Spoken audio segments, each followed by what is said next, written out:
With Russia having lost a bunch of equipment out on a minefield, they are slow learners, trying always to learn the hard way. Here a tank without any mine clearing equipment comes driving, soon hitting an anti-tank mine which detonates,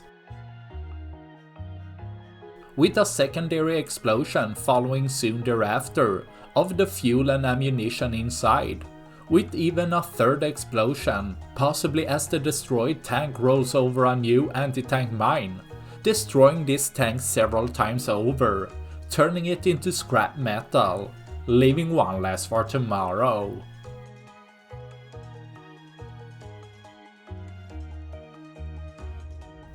That's all I had for this video. Please like and subscribe for more. Thanks for watching. Bye.